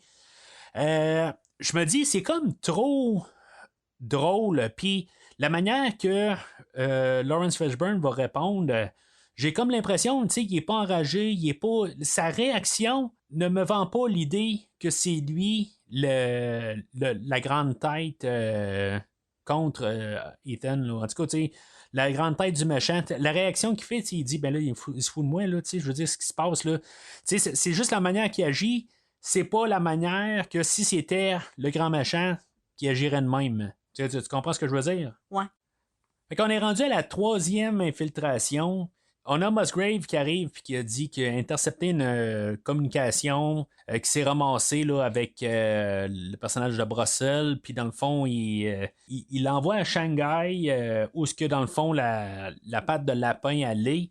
Mais ça va être juste comme une infiltration. Puis ça va être pas mal tout. Dans le fond, on va pas voir comment il va aller récupérer là, la patte de lapin. Puis toi, comment tu trouves ça, à quelque part, juste d'avoir mis ça de même, à quelque part, là, je veux dire, il va arriver, puis il va faire un dessin là, comme un balancier pour pouvoir se ramasser sur le toit de l'édifice où il y a quelque chose comme 10 gardiens, mais qui va en tirer 2, puis c'est comme les 8 autres ne l'ont pas vu, là, je sais pas là, quoi. Là. Mais l'idée, là, quand même, qu'on n'a pas encore une 3e infiltration complète. Comment tu trouves ça? Ben, je le trouve correct, c'est juste parce que c'est le 3e infiltration, puis j'aime ça. 2, ça c'est. Ouais, c'est ça. Ben, je pense qu'ils savaient aussi là, que c'était assez là, d'avoir mis ça là, sur. Ils savent que c'est. On a vu ça, toutes les infiltrations, tout ça. C'est le but de Mission Impossible, là, mais je pense que justement d'avoir mis ça là, short and sweet qu'on dit, là, je pense que c'était bien correct. C'est sûr que là, on va y aller plus concentré sur la sortie. Que dans le fond, la 2e infiltration, là, quand il était au Vatican, il n'avait pas vraiment montré beaucoup la sortie. Là. Dans le fond, ils ont ramassé Davian puis sont partis pas mal de suite après. C'était pas un problème de sortie, mais là, c'est ça, on va miser plus sur la sortie où ce que Ethan Hunt va sauter en parachute. Puis là, ben, il va se ramasser là, dans le trafic en bas. Comment tu trouves ça, toi, dans le fond, là, qui sont dans le trafic, il y a des voitures partout, puis dans le fond, là, on a la patte de lapin, le bocal, là, ou le thermos, tout ça, puis qui c'est bizarre. Là. En plus, genre t'échappes quelque chose là, qui ouais, peut tuer, genre on sait pas c'est quoi, là, mais toujours, là, ça peut probablement tuer, genre, beaucoup personne. Ouais, ben, ils ont le message. Ben, il y a le design dessus, là, la chose qui montre que c'est genre radioactif, biohazard, ou en tout cas, c'est super dangereux, là. Puis, tu sais, c'est comme ils mettent du danger un peu, mais je trouve juste ça ridicule, là, que ça joue genre au hockey, là, dans la rue, là, tu sais. Quelque chose de même, là, tu sais, c'est comme. Ça n'a pas rapport, là. Fait que dans tout ça, en bout de ligne, il va réussir quand même à la ramasser. Puis là, ben, dans le fond, il y avait 48 heures pour rappeler Davian pour ramasser là, la patte de lapin. C'est ça que, dans le fond, que Davian voulait en échange de sa femme. Puis il va rester genre 5 secondes, là. Puis sinon, ben, tu sais, est-ce qu'il l'aurait vraiment tué rendu là? Tu sais, quand tu regardes ça, parce que il aurait-tu vraiment tué Julia? Tu sais, je me dis, il va même pas la tuer quand on en revient dans le fond à la séquence du début. Là. Il a tué pas. Fait que, est-ce qu'il l'aurait vraiment tué si, mettons, il y aurait. Si, mettons, là, ça aurait pris 1 heure de plus, est-ce qu'il aurait tué Julia? Tu sais, c'est plus ça ma question. Parce qu'en bout de ligne, là, il aurait vraiment perdu comme ses chances d'aller avoir là, la patte de lapin. On s'entend-tu? Fait que. Ouais, c'est sûr. C'est par rapport, c'est tu. Ben, c'est ça. C'est exactement, là, tu sais, en tout cas. Fait que, c'est ça, il va appeler Davian, puis il va partir en solo sans son équipe, puis il va ils vont y mettre, je pense qu'ils vont lui donner un genre de drogue pour qu'il s'endorme, puis que finalement, ben, on va revenir à la scène du début. Tu sais, on savait qu'on allait se rendre là. Puis là, ben, finalement, ben, on passe, là, finalement, on se rend compte que c'était pas Julia qui est morte, c'était la secrétaire. Pourquoi ils ont tué la secrétaire ou c'est la traductrice à Davian? Pourquoi qu'il l'a tué? À quelque part, ça a comme pas de rapport, vraiment. Là, c'est juste pour qu'il ait trouvé quelqu'un d'autre. Là. On s'entend? Tu sais, il n'y avait pas de but. Là, moi, honnêtement, je trouve qu'ils ont manqué de couilles de le faire. Tu sais, je trouve que, justement, il aurait pu avoir un peu un côté que, justement, ils l'ont vraiment fait. Puis, mais tu sais, à quelque part, là, je suis pas mal sûr que la première fois que j'ai vu le film, là, je me suis dit là, qu'ils l'ont pas fait, qu'il y a quelque chose qu'on va apprendre là, par la suite. Mais, tu sais, je trouve que ça aurait mis de l'importance avec avec Davian. Tu sais, si maintenant il l'aurait vraiment fait, ça aurait été comme l'adversaire Ethan qui l'a blessé personnellement. Tu sais, c'est comme, tu sais, il s'arrange là en voyant là, les Missions Impossibles. C'est sûr que dans le premier film aussi, là, on avait là, Manuel Béard, je me rappelle plus de son nom, Claire, qu'elle s'appelle, qu'elle se fait tuer juste à la fin du film. Là. Puis, tu sais, ça aurait fait un petit peu comme ça, là, encore qui finit avec le cœur brisé à la toute fin du film. Mais, tu sais, c'est comme tout finit trop bien à la fin, que je trouve que ça aurait peut-être justement rajouté quelque chose. Tu sais, pareil comme dans les films de James Bond, où dans le fond, sa femme, elle se fait tuer, là, dans le 6e film, là. Tu sais, en tout cas, ça aurait rajouté quelque chose, là, mais c'est pas plus grave, là. Je sais pas que j'en veux à Michel Monaghan, là. Mais, tu sais, je pense que ça aurait pu rajouter quelque chose un petit peu, mais en même temps, les Missions Impossibles sont faites pour avoir du fun, pas pour pleurer. Là. Fait que c'est ça, tu sais, dans le fond, on va découvrir là, que c'est finalement Musgrave qui est en arrière de tout ça. Ça te fait quoi, toi, que ce soit Musgrave qui est en arrière de tout ça? Ben, c'est pas vraiment quelque chose. Hein. Ouais, ben, moi aussi. Honnêtement, là, c'est comme, ah, ok. Ben là, en plus, quand il meurt, là, plus tard, là, il rentre, il fait shooter la fin, là. Oui. Oui, ça a comme pas de but, là. C'est comme. C'est une balle perdue. Ben, dans le fond, c'était pour comme donner quelque chose à Julia à faire. Mais. C'est ça, tu sais, c'est comme gratuit là, quand il se fait tirer. Là, en tout cas, c'est comme en plus, je repasse à ça, il y a comme une face de genre, hein, elle m'a tiré, c'est quoi cette affaire-là qu'elle m'a tiré? Tu sais de quoi je parle, là, c'est comme il a l'air comme être étonné, là, mais c'est ça, tu sais. Ben, Ethan, il avait donné le cours 101 de pouvoir tirer là, en genre, tu sais, est rendu une experte en armes à feu là, en genre 30 secondes, là, tu sais. Mais c'est ça. Je veux dire, c'est un film, là. Fait que dans le fond, l'équipe, Luther, puis Jen, puis Declan, là, ils ont absolument rien à voir avec la fin. Ils font pas grand-chose. Là, on donne la place un petit peu là, à Benji, qui est interprété là, par Simon Pegg. Tantôt, on l'a vu un peu plus tôt là, dans le film. C'est lui qui, dans le fond, qui s'est ramassé le disque dur qui était grillé, là, dans le fond, quand ils ont été retrouvés, là, l'agent Farris. Tu sais, dans le fond, il est juste là pour être dans cette scène-là. Je pense que ça a l'air d'être un collaborateur quand même là, avec J.J. Abrams.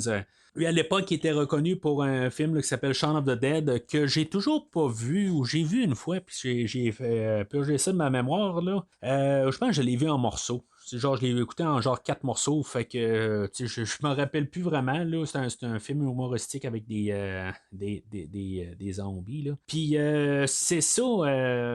Toi, ben, dans le fond, on a remplacé. Il fait comme le personnage là, de Billy Blair, je pense qu'il s'appelait là, dans le dernier film, là, le pilote d'hélicoptère. Là. Il me semble qu'il a l'air à jouer le même genre de rôle. Là. C'est humoristique, c'est très léger comme personnage. Là. On est là juste pour rire. Toi, t'aimes-tu ça voir Simon Pegg? Tu l'aimes-tu cet acteur-là? Je rends pas opinion sur lui. Là. T'as pas d'opinion sur lui? C'est lui qui fait Scotty dans Star Trek 2009 et les deux autres. Ah, ok, ouais. Je l'aime.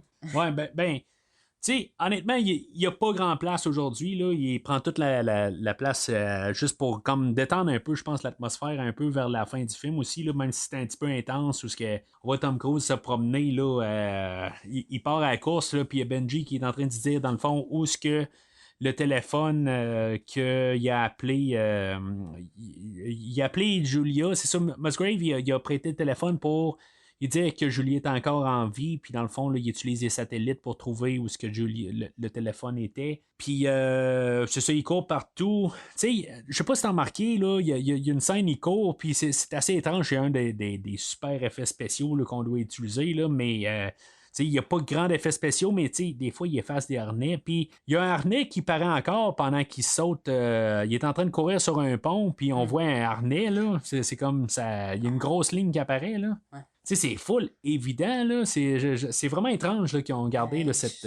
Je l'ai pas vu, mais tu me l'as dit. Ah, tu l'avais pas vu? Non. Là, il y a comme une ligne dans le ciel. Là, c'est comme le ciel est bleu, puis tout d'un coup, il y a une grosse ligne noire qui apparaît. Là. C'est vraiment étrange. Là. Ah, non, j'étais sûr que tu l'avais vu. Fait que c'est ça, il se ramasse dans le fond dans un genre de restaurant qui est une façade, puis dans le fond, ils sont dans le backstore. C'est-tu peut-être une auberge ou je sais pas trop quoi exactement, là, parce que c'est ça, ils rentrent, puis il y a genre 4 messieurs qui sont assis à une table, là, puis je pense qu'ils montent-tu au 2e étage, genre, ou... Non, ils bougent. Il va juste en arrière de l'endroit, là. OK, c'est ça. Puis, comme ils sont là, après ils bougent. Après, c'est dans une autre place. OK, c'est ça. Il va juste dans le backstore, dans le fond. Là. Ouais. Puis là, ben, c'est ça. Il y a, dans le fond, il va y avoir comme la dernière confrontation là, avec Davian. Ce qui est drôle, pareil, là-dedans, c'est que Tom Cruise va avouer qu'il va se baser sur la manière que Carrie Russell, quand elle dit qu'elle a mal à la tête, là, puis que dans le fond, parce que la charge est allumée dans sa tête, là, bon, ben, tu sais, Tom Cruise va arriver, puis il va dire ben, qu'il s'est basé sur comment qu'elle a agi au début du film, parce que ces films-là sont pas filmés tout le temps en ordre. Hein. Des fois, la fin est filmée avant le début, puis les scènes, là, ça dépend d'où ils sont, puis c'est pas filmé là, tout chronologique. Là, fait que Tom Cruise, il va se baser vraiment là, de la manière qu'elle a réagi, ben il va réagir pareil, parce que c'est ça qui était comme établi, puis dans le fond, pour que ça marche, là, pour montrer que la bombe est armée dans leur tête, là, ben il va se baser sur elle. Je sais pas pourquoi je dis ça en tant que tel, puis pourquoi que j'ai genre cette opinion-là de Tom Cruise, qu'en bout de ligne, c'est lui qui décide, là, puis dans le fond, là, qui a dit là, que dans le fond, qui s'est basé sur quelqu'un d'autre, je trouve ça le fun, puis comme honorable de sa part, là, mais je comprends pourquoi il l'a fait aussi. Là. Fait que c'est ça, ils vont se battre les deux ensemble, mais dans le fond, Davian a son avantage. Ethan, il a comme super mal à la tête, là. Puis. Il bat toujours, genre. Genre, comment il est mort en plus? C'est genre super. Genre, il est pas mort bien, là.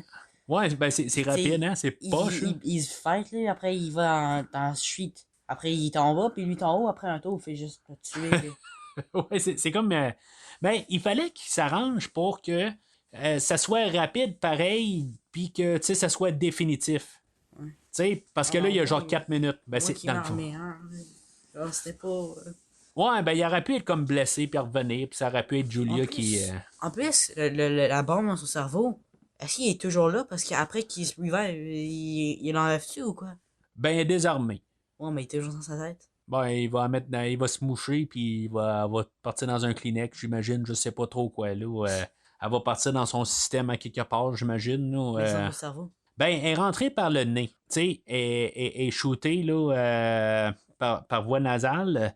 Que ces scènes-là, quand il se tire dans le nez, là, c'est Tom Cruise qui se le tire lui-même. Tu sais, on voit pas son bras, là, mais dans le fond, c'est Tom Cruise qui se le rentre dans le nez, puis qui se le tire. Tu sais, on est supposé de penser que c'est comme, techniquement, c'est quelqu'un d'autre qui le fait, là, mais parce que c'était sa face, pis tout ça, ben, tu sais, Tom Cruise, il le fait, parce que c'est plus facile, là. Puis c'est pareil pour quand il va mordre la main à Musgrave du téléphone, là, c'est sa propre main qui mord. Il mord pas là, la main à Billy Crudup, là, l'acteur. Là. Dans le fond, c'est juste pour. Ben, il doit pas mordre fort, on s'entend, il va pas se mordre lui-même. Là. Mais c'est plus facile. Ouais, mais c'est plus facile pour l'acteur de juste arriver et faire semblant qu'il est l'autre main. Puis après ça, ben. Il y a plus de contrôle, là, c'est justement pour que ça fit.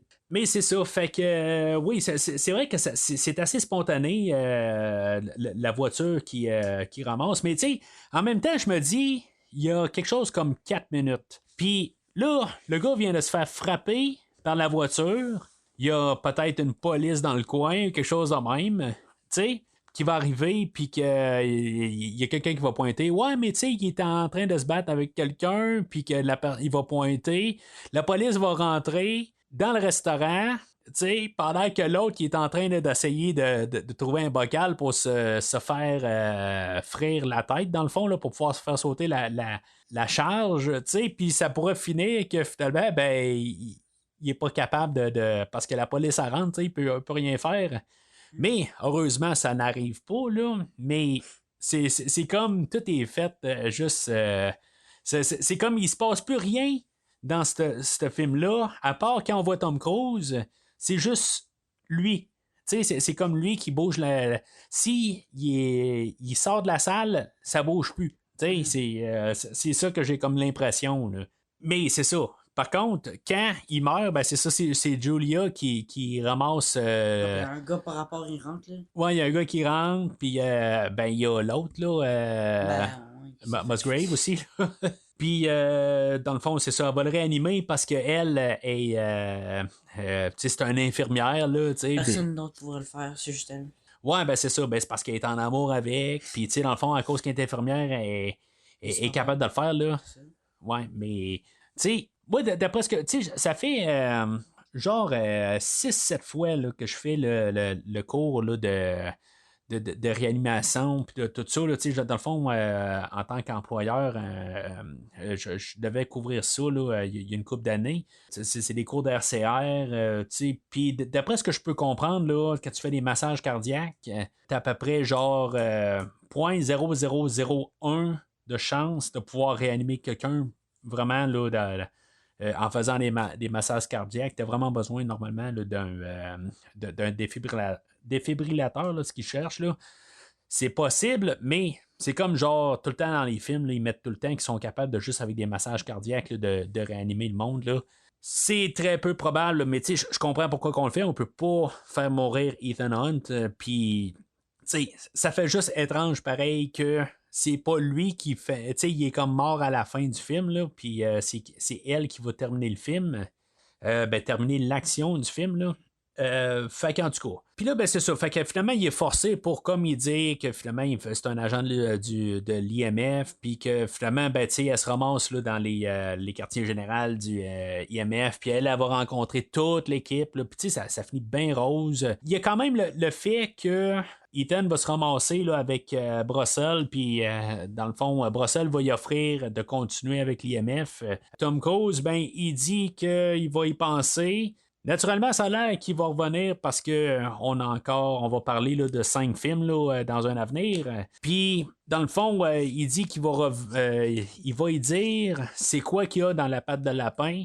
Seulement si, mettons, il reste. Mais tu sais, on le sait pas, nous autres. Tu sais, à quelque part, c'est juste. Tu sais, je sais pourquoi. En bout de ligne, on s'en fout. On sait que c'est juste un arme dévastateur, là, à quelque part, probablement biologique. Mais. Tu sais, c'est juste que, tu sais, on nous le dit pas pareil, là, c'est quoi là, la patte de lapin, là. Puis, tu sais, c'est pas important l'histoire, là, en bout de ligne, là, c'est juste qu'on savait qu'il y avait quelque chose à aller chercher, puis c'est ça, dans le fond, là, c'est comme je disais, là, c'est un mégaphone, là, tout simplement. Mais tu trouves-tu que ça finit rose, là, tu sais, c'est genre, tu sais, tout le monde est genre en train de rire ensemble, tout ça, puis Tom Cruise qui part avec sa femme main dans la main, puis là, tu sais, ça finit, là, de même, là. Ouais, c'est vrai. C'est trop, je trouve, à la fin. C'est trop parfait, là. Ouais. Fait que le film finit avec. Ça finit avec une chanson. Tu sais, j'ai parlé là, de la chanson de Metallica la dernière fois que j'aimais bien, tout ça. Mais là, on va finir avec une chanson, là, Impossible, là, qui est par Kanye West, ou Kanye West plutôt, avec Twista et Keisha Cole et BJ. Toi, qu'est-ce que tu penses de cette chanson-là? J'ai jamais entendu. J'ai entendu quelques fois avant, là, mais. C'est une bonne chanson pour toi? Bah, correct. Elle est correcte. Ah, moi je trouve ça tellement l'antithèse, dans le fond, de ce que c'était la semaine passée. Là, dans le fond, c'est correct là, qu'il essaie pas de trouver un clone à la chanson de Metallica. Là, c'est bien correct. Là, mais, de toute façon, au podcast, là, je pense qu'on le sait que je suis pas très très fan de rap. Puis, honnêtement, là, je trouve ça. Je me dépêche de finir. De fermer le film. Là, une fois, là, je pense qu'il y a quand même la toune de Mission Impossible qui joue là, pour quelques secondes, là, mais moi, le film arrête là, direct là, aussitôt que la chanson de Mission Impossible elle arrête. Là, moi, c'est assez pour moi.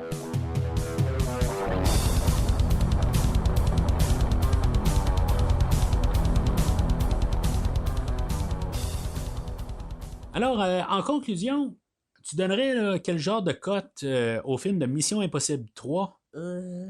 Probablement un verre. Un verre? Ouais. Tu l'endosses pleinement? Ouais. Parce que, genre, je pense qu'il y a un bon ballon d'action, puis genre, d'autres choses. Moi, je dirais que c'est vraiment un peu difficile pour moi, je trouve, ce film-là. Parce que, tu sais, je reconnais qu'il est mieux fait que le deuxième film.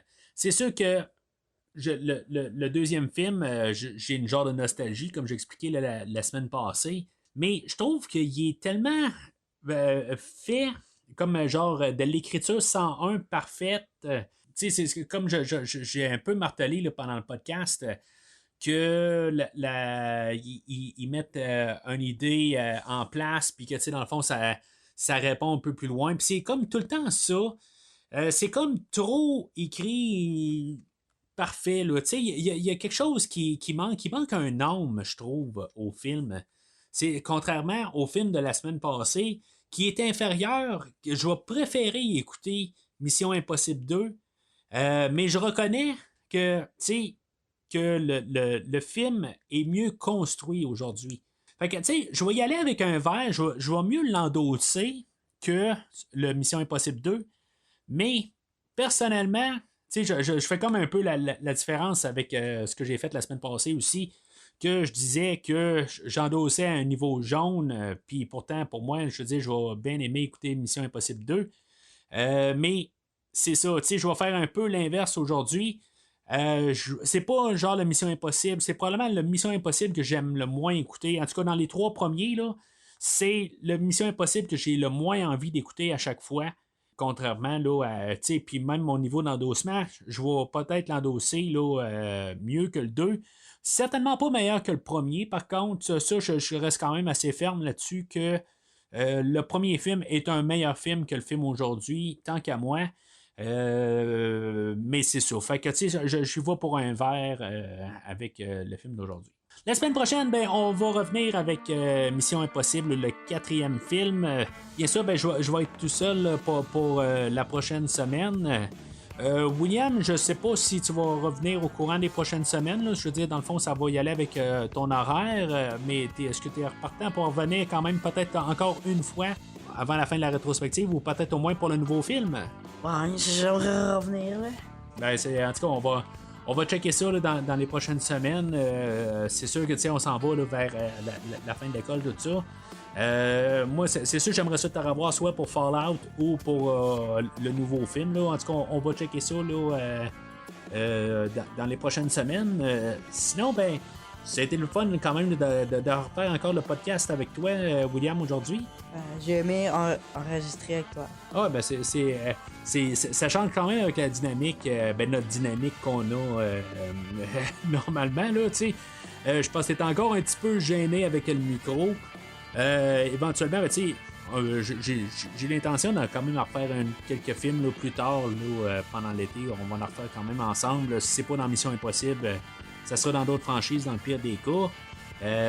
Mais tu sais, c'est ça, tu sais, on a des bonnes conversations souvent sur des films, puis c'est sûr que éventuellement là, tu vas revenir au podcast, puis qu'on va avoir encore là, des bonnes discussions comme qu'on a. Entre-temps, ben, vous pouvez suivre le podcast Premier Visionnement, comme j'ai dit un peu plus tôt au début du podcast, sur les réseaux sociaux, Facebook et au Twitter. William, je te remercie encore d'avoir été ici aujourd'hui. Mais sinon, ce podcast se détruira dans 2 minutes.